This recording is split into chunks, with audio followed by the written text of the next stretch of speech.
오늘 침묵은 말보다 강하다라는 제목을 갖고 하나님 말씀 증거하도록 하겠습니다. 본문을 묵상하다가 참 익숙하지 않은 사자성어가 눈에 들어왔습니다. 사필귀정이라는 말 들어보셨습니까? 무슨 일을 하든지 옳은 이치대로 돌아간다는 뜻입니다. 그 말을 복음적으로 좀 바꾸려고 하는데 모든 일은 하나님 뜻대로 돌아간다, 하나님 뜻으로 돌아간다 그래서 제가 만든 사자성어는 아니지만 사필귀주, 주님께 돌아간다는 뜻으로 한번 만들어 봤습니다. 별로 안 좋으시면 저만 그냥 기억하겠습니다. 우리 인생 가운데는 가장 좋은 일만 존재하지는 않습니다. 항상 좋은 일만 있는 것은 아닙니다. 그렇다고 해서 항상 나쁜 일만 있는 것도 아니라는 겁니다. 알 수 없는 인생이기 때문에 우리가 더욱 붙들어야 될 것이 하나님의 뜻인 것 같습니다. 하나님의 뜻이라는 겁니다.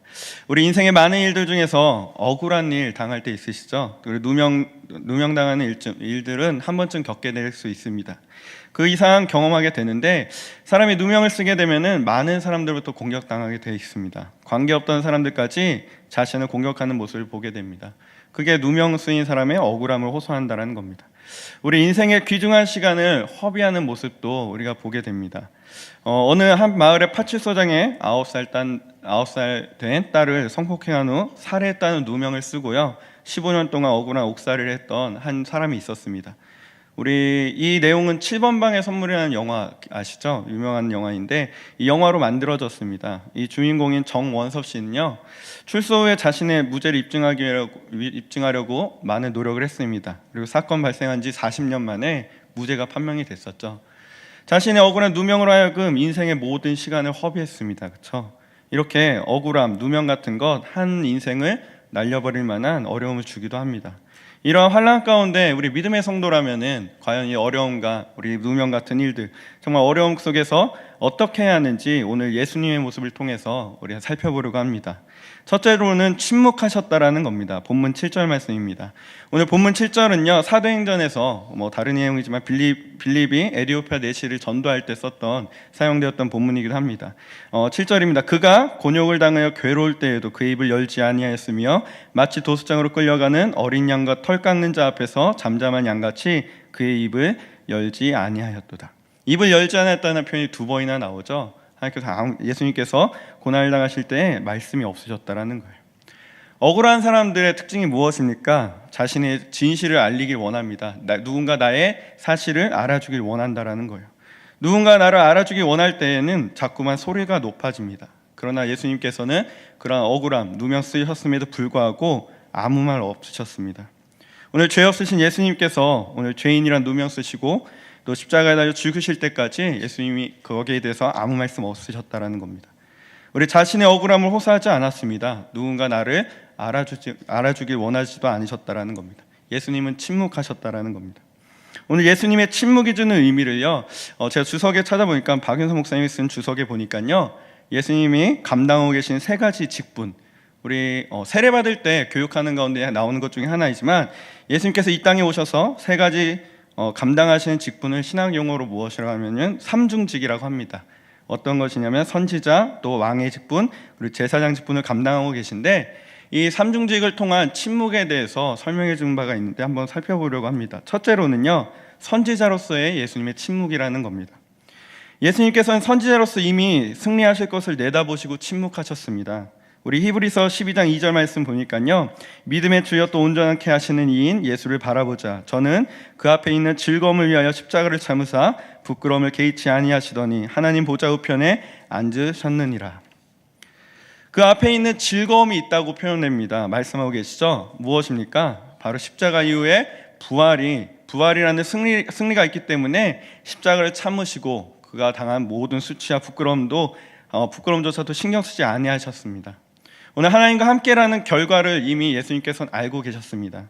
만약에 극단적인 비교이긴 하지만 이번 브라질 월드컵 때 만약에 우리나라와 브라질이 축구를 합니다. 축구를 하다가 전반에 3대0으로 지고 있다는 사실을 안다면 저 같은 경우는 3대0으로 우리나라가 지면 수치여서요 저는 전반 보고 TV를 꺼버립니다. 그리고 다음날 보는데 절대 이길 수 없는 걸 알고 있겠죠. 그런데 다음날 보니까 기사에 4대3으로 역전하는 사실을 알게 된다면 후반전은 제가 다시 볼 때는 어떻겠습니까?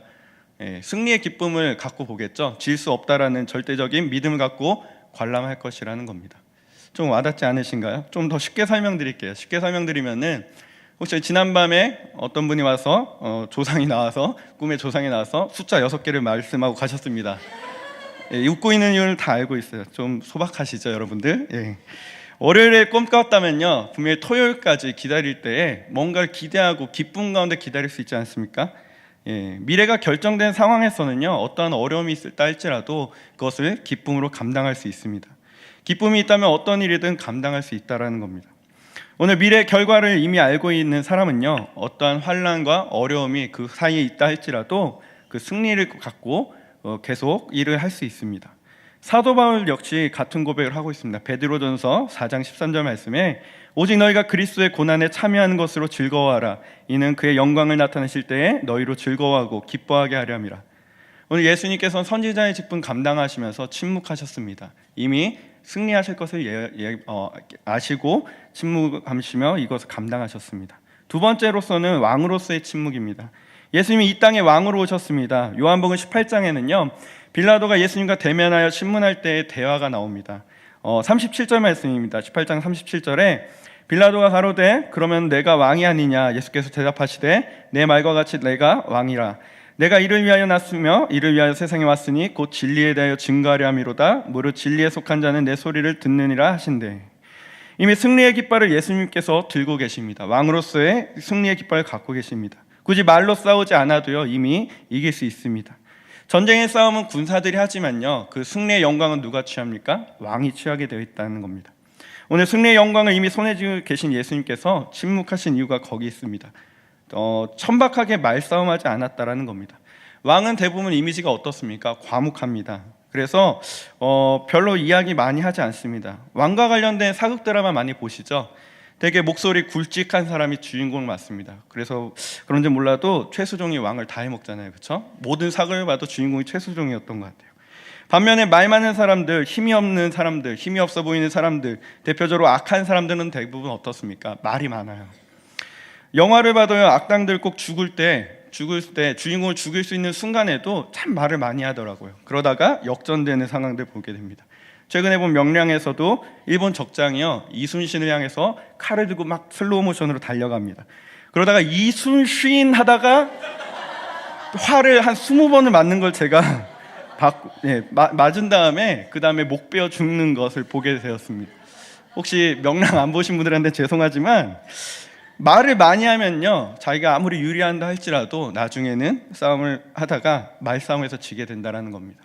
왕으로 오신 예수님께서는요, 말이 없으셨습니다. 마지막으로는 제사장적인 침묵입니다. 예수님은요, 제사장의 역할을 감당하시면서 침묵하셨습니다. 제사장은 하나님의 백성을 위하여서 희생하는 존재입니다. 많은 백성들이 이끌면서 제사 드리는 역할뿐만이 아니라 그 제물을 드리는 일까지 감당하였습니다. 제사장은 어떻습니까? 백성을 대신하여 하나님 앞에 나아가는 존재죠. 하나님 앞에 나아가기 위해서는요, 정결했어야 합니다. 그리고 제물을 대신하여서 하나님 앞에 드려지는 그런 역할을 했다라는 겁니다. 그 중에서 가장 큰 역할이었던 것, 제사장은 죄에 대한 것을 이렇게 성막에서 죄에 대한 죄 삭을 하나님께 나아가는데, 오늘 예수님께서 그 제사장의 역할 감당하셨습니다. 그리고 우리의 많은 죄로 인하여금 예수님께서 이 모든 것을 감당하시며 제사장 역할 감당하셨는데, 예수님께서 감당하셨던 내용이 본문 53장 3절에서 5절까지 읽지는 않았지만 앞에서 우리가 알 수 있다는 겁니다. 3절 5절 말씀 보겠습니다. 그는 멸시를 받아 사람들에게 버림받았으며 간고를 많이 겪었으며 질고를 아는 자라. 마치 사람들이 그에게서 얼굴을 가리는 것 같이 멸시를 당하였고 우리도 그를 귀히 여기지 아니하였도다. 그는 실로 우리의 질고를 지고 우리의 슬픔을 당하였거늘 우리는 생각하기를 그는 징벌을 받아 하나님께 맞으며 고난당한다 하였노라. 그가 찔림은 우리의 허물 때문이요 그가 상함은 우리의 죄악 때문이라. 그가 징계를 받았으므로 우리는 평화를 누리고 그가 채찍에 맞음으로 우리는 나음을 받았도다. 오늘 예수님께서 이 모든 것 감당하셨습니다. 제사장 직분을 갖고 감당하셨기 때문에 우리가 오늘 하나님과의 관계가 회복된 줄 믿습니다. 또한 영원한 생명을 얻었습니다. 우리 새 직분을 감당하면요, 감당하시면서 침묵하셨던 걸 보면요, 어떻게 보면 수치이고 또 고난이고 정말 힘든 일로 보입니다. 하지만 시종일관 예수님께서는 이 모든 것, 이 어려움을 감당하시고 이미 아시고 입을 열지 않으시고 침묵하셨다는 겁니다. 오늘 고난당하실 때, 또 고문당하실 때 마지못해서 하시는 정도에 머무르는 것이 아니라 정말 기쁨으로 이 모든 것들을 감당하셨습니다. 그 순종의 가치로 인하여금 우리가 구원받게 되었다는 겁니다. 그럼 우리 침묵은 말하는 것보다 능력이 있습니다. 침묵하는 거는요, 아무리 더 큰 힘이 있다, 우리 말하는 큰 힘이 있다 할지라도 침묵을 이길 수 있는 말은 없다라는 겁니다. 우리 억울한 일 있으십니까? 또 시험 당하는 일 있으십니까? 혹시 고난 당하는 일 있으십니까? 우리 말로 승부하는 미련한 모습이 아니라 우리 예수님처럼 최후 승리를 믿고 자신의 역할 충실히 감당할 수 있는 믿음의 종되기 간절히 축원합니다. 두 번째로는 낮아지셨습니다. 본문 9절 말씀입니다. 그는 강포로 행하지 아니하였고 그의 입에 거짓이 없었으나 그의 무덤이 악인들과 함께 있었으며 그가 죽은 후에 부자와 함께 있었도다. 오늘 누명을 벗으려는 사람의 특징은 어떻습니까? 마음에 복수심이 불타기 마련이라는 겁니다. 내가 당한 만큼 돌려주길 원하는 것이 누명 쓴 사람의 특징입니다. 그래서 나도 죽고 너도 죽자. 내가 당한 만큼 너에게 다시 되돌려 주겠다. 이런 자세로 사람들에게 다가가게 됩니다. 대표적으로 우리 하와가 선악과를 먹고요, 아담에게 주었을 때, 또 아담에게 주고 주님 하나님께서 아담을 부르셨을 때 모습 기억하실 겁니다. 아담이 억울했겠죠. 하나님 왜 나를 책망하시는지. 억울하니까 어땠습니까? 내가 이것을 감당하는 것이 아니라 하와를 들고 하와에게 그 모든 것을 떠맡기는 모습. 이것이 억울한 사람의 모습, 가장 기본적인 모습인 것 같습니다. 남자가 자존심도 없었던 것 같습니다. 아담은 아니지만 아담이었다면 어땠습니까? 남자라면 자존심 굳히는 걸 제가 자존심 내려놓고 하나님께 용서를 구했어야 되는데 혼자 죽기 싫었던 것 같습니다. 그래서 물귀신 작전을 했겠죠. 그래서 악한 마귀는 어떻습니까? 힘을 줍니다. 악한 마귀는요, 복수할 수 있는 마음과 거기에 맞서 싸울 수 있는 힘을 주게 되어 있다는 겁니다. 그게 마귀가 우리를 사용하는 방법입니다. 자꾸 비방하는 자들보다 높아지려는 마음을 줍니다. 그들을 어떻게 해서든 부숴버리겠다. 어떻게든 내가 받은 만큼 돌려주길 원하는 마음을 마귀는 우리에게 주고 있다는 겁니다. 오늘 예수님은요, 그 어떤 사람들 원망하지도 않으셨습니다. 자신을 비웃고 조롱하는 사람들, 또 채찍질 하던 군병들에게도 아무 말씀 없으셨다는 겁니다. 오늘 예수님은 죄가 없으신 분이셨습니다. 단지 나의 죄, 또 우리의 죄 때문에 이 모든 고난 받으셨습니다. 오늘 죄로 낮아졌기 때문에 아무 이유 없이 악인과 함께하는 무덤에 같이 하게 되셨습니다. 누가복음 5장에 보면요, 예수님과 또 예수님께서 세리, 레위와 함께 식사하는 모습이 나옵니다. 그때 바리새인과 서기관들이 비방하고 조롱합니다. 예수님께서 그때 말씀하신 것인데 5장 30절입니다. 바리새인과 그들의 서기관들이 그 제자들을 비방하여 이르되 너희가 어찌하여 세리와 죄인들과 함께 먹고 마시느냐. 예수님께서 대답하여 이르시되 건강한 자에게는 의사가 쓸데없고 병든 자에게라야 쓸데있나니 내가 의인을 부르러 온 것이 아니요 죄인을 불러 회개시키러 왔노라. 우리 지금 우리 치사율 가장 높은 지금 전염성이 갖고 있는 에볼라 바이러스가 벌어지는 나라가 있죠.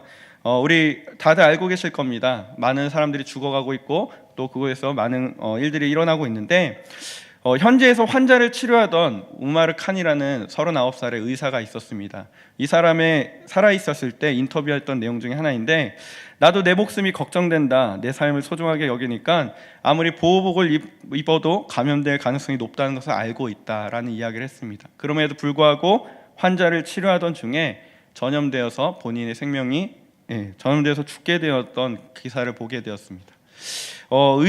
진짜 의사는 어떻습니까? 죽어가는 사람을 향해서 뛰어가게 되어 있겠죠. 내가 정말 생명을 소중히 여기고 사람을 살리겠다는 사람은요, 죽어가는 사람들을 향해서 뛰어가게 되어 있다는 겁니다. 가서 죽는 한이 있어도 아파하는 환자를 그냥 두지 않습니다. 모든 의사가 다 갈 수 있는 여건은 안 되겠지만 그래도 도움될 만한 의사들, 자기가 할 수 있는 일이 있는 사람들이라면 분명히 그 현장에 뛰어갔을 것이라는 겁니다. 오늘 죄인에게는 예수님이 필요합니다. 인간의 모습으로 이 땅에 오셨습니다. 성육신하에서 우리에게 오셨다라는 겁니다. 오늘 우리에게 꼭 필요한 예수님 우리가 만나고 또 그분을 통하여서 우리가 또 낮아지는 그 모습을 본받는 믿음의 성도 되길 간절히 소망합니다. 오늘 우리에게도 낮아짐 필요합니다. 예수님 영혼이 죽어가는 자리, 또 복음이 필요한 자리에 우리가 뛰어갈 수 있어야 한다는 겁니다. 오늘 핍박과 고난이 있다 할지라도 우리 아무리 나에게 복수할 수 있는 힘, 나에게 그러한 높은 자리가 있다 할지라도 거기에 머무는 것이 아니라 낮아져서 내가 할 수 있는 일 끝까지 하는 것이 바로 하나님이 원하시는 뜻이라는 겁니다. 오늘 억울하고 또 분이 나서 자기 힘대로 움직이는 것이 바로 어리석음입니다. 자기 힘대로 움직이는 것은 미련한 일이라는 겁니다. 예수님도 하나님 아들이시잖아요, 그렇죠? 하나님 아들이시니까 능력이 있으시고 분명히 저들을 멸할 수 있는 능력도 있으셨습니다. 다 쓸어버릴 수 있었습니다. 그러나 그것들 다 침묵하시고 그리고 낮아지셔서 그보다 더 가치 있는 나의 영혼, 우리들의 영혼을 살리기 위해서 이 모든 수모를 감당하셨습니다. 오늘 해야 할 일 꼭 하길 원하셨습니다. 그것이 무엇이었습니까? 바로 십자가의 길이었습니다. 예수님께서는 우리를 위하여서 십자가의 그 길을 감당하셨다라는 겁니다. 오늘 하나님께서 우리에게 할 일을 계속하길 원하십니다. 아무리 억울한 일이 있다 할지라도, 아무리 죄가 없다 할지라도, 억울한 누명 썼다 할지라도 하나님께서 우리에게 원하시는 일이 있으십니다. 십자가의 길 꼭 붙드는 우리 믿음의 종들 되길 소망합니다. 우리 말씀을 마치려고 합니다. 우리 세상에 살면서 어려운 일, 또 억울한 일, 누명당한 일이 많이 있을 텐데 그때 우리 예수님 모습 닮아가는 종들 되길 소망합니다. 가장 먼저 침묵하셨습니다. 어떠한 일이 있다 할지라도 모든 말씀 없으시고 또 말씀을 없으신 침묵을 통하여서 말을 뛰어넘는, 또 말보다 더 강력한 침묵의 능력을 갖고 이 모든 일들 감당하셨습니다. 우리 그 모습 본받는 성도에게 원하고, 또 낮아짐을 통하여서 아무리 내가 힘이 있다 할지라도 복수하는 것들, 또 높은 위치에 있다 할지라도 이것으로 우리 사람들을 다시 복수하는 것이 아니라 정말 그들을 사랑하고 품어줄 수 있는 예수님 같은 믿음 달라고 간구하는 우리 믿음의 성도되길 기도드리겠습니다. 찬송가 같이 찬양 했으면 좋겠습니다. 찬송가 150장입니다. 찬양하고 기도하도록 하겠습니다.